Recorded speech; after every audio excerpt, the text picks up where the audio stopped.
கல்யாணம் ஃபிக்ஸ் ஆயிடுச்சா? தமிழ் மேட்ரிமோனிக்கு தேங்க்ஸ் சொல்லணும்.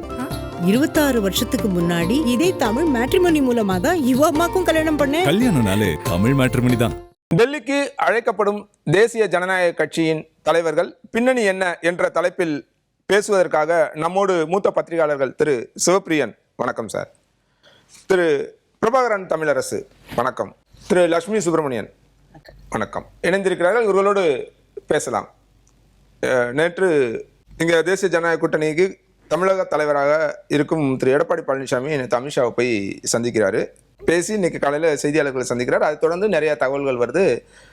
டிடிவி அழைச்சிருக்காங்க, அன்புமணி அழைச்சிருக்காங்க, அப்புறம் நயினாரும் அழைக்கப்பட்டிருக்கிறார் அப்படின்ற தகவல். அன்புமணி கிளம்பி போயிட்டாரு, டிடிவியும் கிளம்பி போறாங்க. இதை எப்படி புரிஞ்சுக்கிறது? வழக்கமா தமிழ்நாட்டில் அதுவும் சட்டமன்ற தேர்தலுக்கான கூட்டணி பேச்சுவார்த்தை அப்படின்றது இங்கே இருக்கக்கூடிய திராவிட கட்சிகளின் தலைமை அலுவலகத்தில் தான் இந்த பேச்சுவார்த்தைகள் நடக்கும். ஜெயலலிதா இருந்த காலகட்டத்தில் தேசிய கட்சிகள், அதாவது காங்கிரஸ் அதிமுக கூட்டணியில் இருந்த போதும் சரி, அதற்கு பிறகு பாரதிய ஜனதா கட்சி அதிமுக கூட்டணியில் இருந்த போதும் சரி, பேச்சுவார்த்தை இங்கே இருக்கக்கூடிய தலைவர்கள் தலைமை கழகத்தில் பேச்சுவார்த்தை நடத்துவாங்க. அதற்கு பிறகு ஃபைனலாக போயஸ் கார்டனில் சைன் பண்ணுறது, அந்த மாதிரியான நிகழ்வுகள் எல்லாம் இருக்கும். ஆனால் இது ரொம்ப வினோதமாக ஏடிஎம்கேவோட அந்த வேல்யூவை ரொம்ப கீழே குறைக்கிற மாதிரியே இருக்குது. ஒவ்வொரு முறையும் இங்கேருந்து எடப்பாடி பழனிசாமி, நான் எடப்பாடி பழனிசாமியை குறைத்து மதிப்பிடவே இல்லை. ஏன்னா கடந்த தேர்தலில் 2021 பாரதிய ஜனதா கட்சியினுடைய டிமாண்ட்ஸ் அவ்வளோ பெருசாக இருந்தும் லீலா பேலஸ் ஹோட்டலில் விடிய விடிய பேச்சுவார்த்தைகள் நடந்த பிறகு அமித்ஷா தலைமையில் பேச்சுவார்த்தை நடந்தது. அமித்ஷா எத்தனையோ அங்கிருந்து டெல்லியிலிருந்து எத்தனையோ விதமான மிரட்டல்கள் அதிமுகவுக்கு வந்தது. இப்படி எல்லாம் சொல்லப்பட்ட கட்டத்திலும் கூட 21 இடங்களுக்குள்ளாக பாரதிய ஜனதா கட்சியை, ஒரு தேசிய கட்சியை, அவ்வளவுதான் நம்ம தமிழ்நாட்டில் ரீஜனல் பார்ட்டிஸ் தான் பெருசுன்றதுனால அவ்வளவுக்குள்ள அவரால் கிரஷ் பண்ண முடிஞ்சுது.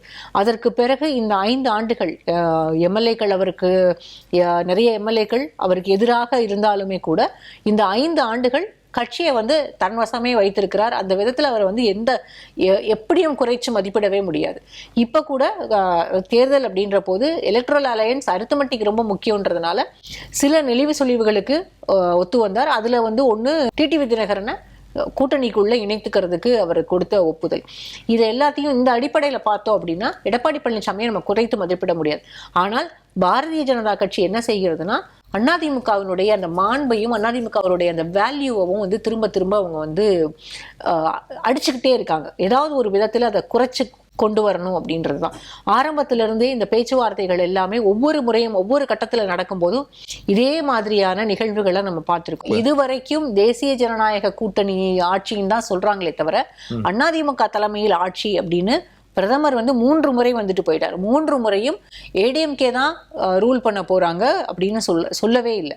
என்டிஏ ஆட்சி அமைக்கும் தான் திரும்ப திரும்ப சொல்லிட்டு போறார்.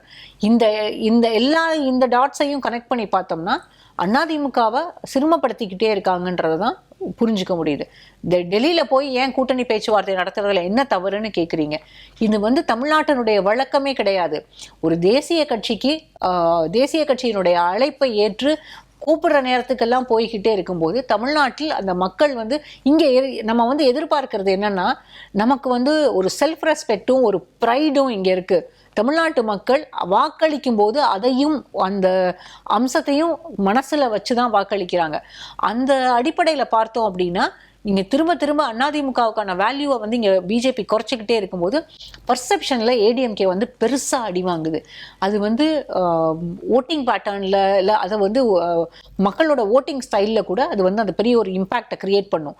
அதனால இது தேவையில்லாத ஒண்ணு. அதிமுக தலைமை இதுக்கு ஒத்துக்கொண்டிருக்கவே கூடாது. ஆரம்பத்திலேயே அவங்க குழு போடும் போதே பாரதிய ஜனதா கட்சியிலிருந்து வந்த அறிக்கை கூட்டணி பேச்சுவார்த்தை நடத்துவதற்காக நாங்கள் குழு போட்டிருக்கிறோம்னு சொன்னாங்க. கூட்டணி பேச்சுவார்த்தை அதிமுக தான் நடத்தணும், தேசிய ஜனநாயக கூட்டணியின் கூட்டணி பேச்சுவார்த்தை நடத்துவதற்காகன்னு சொன்னாங்க. இன்னொன்னு, ஏடிஎம்கே தான் எல்லா கட்சிகளுக்கும் இடங்களை பிரிச்சு கொடுக்கணும். ஆனா ஏடிஎம்கே இங்க இடங்களை பிரிச்சு கொடுக்கல, மொத்தமா பிஜேபி கிட்ட கொடுத்துட்டு பிஜேபி இடங்களை பிரிச்சு கொடுக்க போறாங்க. இதுக்கு டிடிவி தினகரனும் ஒரு காரணம். ஏன் அப்படின்னா டிடிவி தினகரன் ஆரம்பத்தில இருந்து என்ன சொல்றாரு, நாங்க தேசிய ஜனநாயக கூட்டணியில தான் இருக்கிறோம், அதிமுகவோட கூட்டணியில இருப்பதாக அவர் எங்கேயுமே பதிவு செய்யல. ஆரம்பத்தில இருந்தே தேசிய ஜனநாயக கூட்டணியில் அமமுக இருக்கிறது. அப்ப அமமுகவுக்கான தொகுதிகளை பாரதிய ஜனதா கட்சி தேசிய ஜனநாயக கூட்டணியிலிருந்து கொடுக்கும் அப்படிதான் சொல்றாரு. அப்ப இங்கேயே கம்ப்ளீட்டா பர்செப்ஷன் போயிடுச்சு. எப்படி தினகரன் முதல் நாள் கூட்டணியில சேர்ந்த போது அந்த மதுராந்தக கூட்டத்துல தேர்தலில் ஜனவரி 23 ஒரு பெரிய ஆப்டிக்ஸை நம்ம வந்து பார்த்தோமோ, எப்படி வந்து இந்த கூட்டணி வந்து ஒரு ஃபார்மிடபிள் அலையன்ஸு, இவங்களால வந்து திமுகவை வீழ்த்த முடியல அப்படின்னாலும் திமுகவுக்கு நெருக்கடி கொடுக்கக்கூடிய அளவுக்கு ஒரு கூட்டணியா இந்த கூட்டணி இருக்க போகிறது அப்படின்னு நம்ம எதிர்பார்த்தோமோ, அது எல்லாம் இந்த 1.5 மாதத்துக்குள்ளாக கம்ப்ளீட்டா டேஷ் ஆயிடுச்சு. எதுவுமே அந்த அன்னைக்கு எப்படி இருந்ததோ அந்த மாதிரியான ஒரு சூழலே இன்னைக்கு இல்லை.